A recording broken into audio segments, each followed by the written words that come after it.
St. Bernard Parish is our home. It's where we raise our children. It's where our children go to school.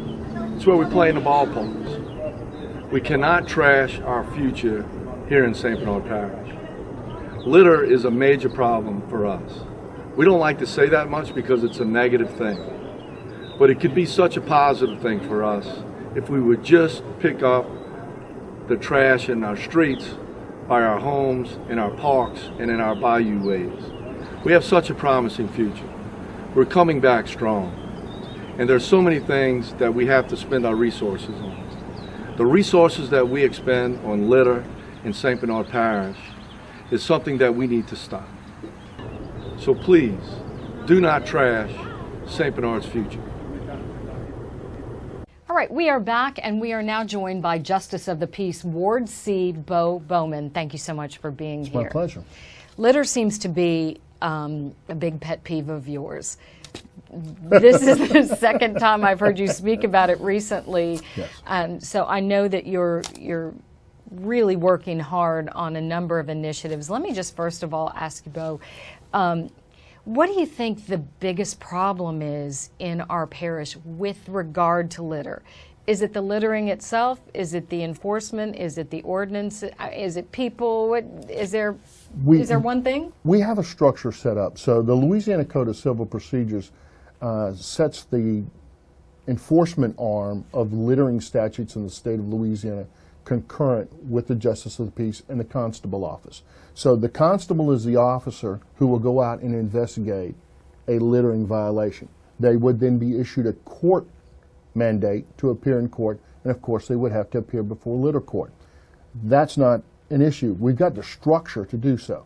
And the council, along with our parish president, have done a fantastic job of laying out an agenda legislatively that gets us to the right amount of codes and enforcement that we need. So now it comes upon the citizens to make a decision to say, I am going to report and I will fill out an affidavit, and we can hold litterers accountable inside of the system that we have now.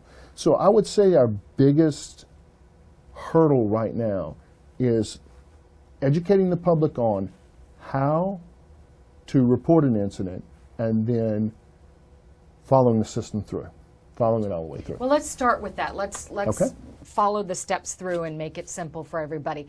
So I'm driving down the street and I see a guy in front of me, and we're going to talk about the bigger issues as well, but Roger just that. something simple like I see the car in front of me, throw out a bag of Wendy's. Okay. He's finished, okay, and it's on the ground, and it's terrible. And obviously the traffic is moving. I can't stop the guy and say, hey, pick up this litter. So I get his license plate. So that's my first thing that I need to do, correct? Exactly. And then what do I do with that once I get that Well, license plate? what you're going to do is you're going to contact your constable for that particular ward. And what that's going to do then is they will come out and take a report. They will take the information, they do an intake on the information that you gave them, and you're going to sign an affidavit. I saw X person throw out items, and then the license plate number was this. And then what that does is that allows the constable to do their investigation on locating who that person is through the license plate, okay, and then issuing a summons for them to appear in litter court, which is, in this case, JP court. So if that person doesn't show up, what happens? Let's just say he goes, oh my gosh, it's a litter citation. I'm not showing up to that. Can be held accountable for that. So there are various levels, all the way up to mandated public cleanup service, multiple in the incidents of gross littering, up to a $500 fine, and then there's criminal jurisdiction if they continue to do so and don't change their behaviors. Gotcha. So let's say I do go to court and I'm doing my civic duty, and I show up before you and I say, yes, sir, I saw this man litter on this date and whatever, and he says, I didn't do that. I mean, it's he said, she said at that point. It's sort of, right? Sort of, but it's like any case. what is the evidence? What is the evidence? And who's tell more us? believable? And yeah. So what you're going to do is, and I tell a lot of folks, I said, picture in your mind, they'll come to JP court. In JP court can be small claims. It could be evictions like Josh talked about. There's many things you could be in JP court about. And in this case, we'll look at the evidence and let's say, think of it like a football game.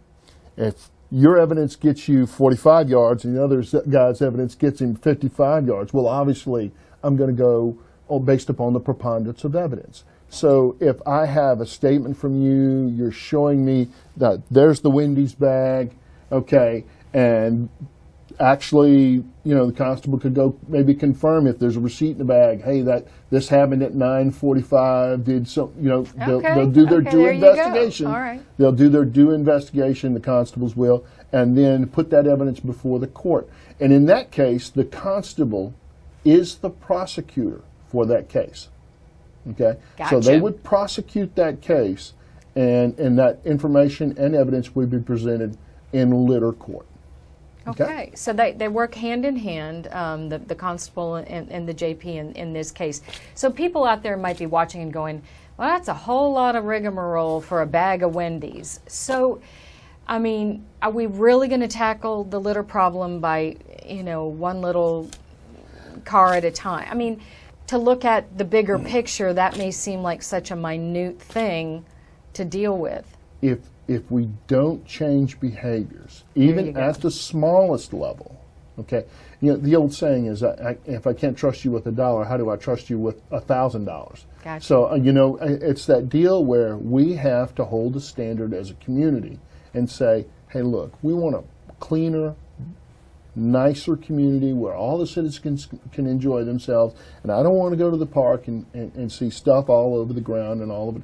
And it's not only that. You get into, much like Josh was talking about, we get into businesses who don't, I've had cases before me where businesses don't close their dumpster. And now all of a sudden we've got lots and lots of trash in a waterway, which is another. Oh, it's another issue.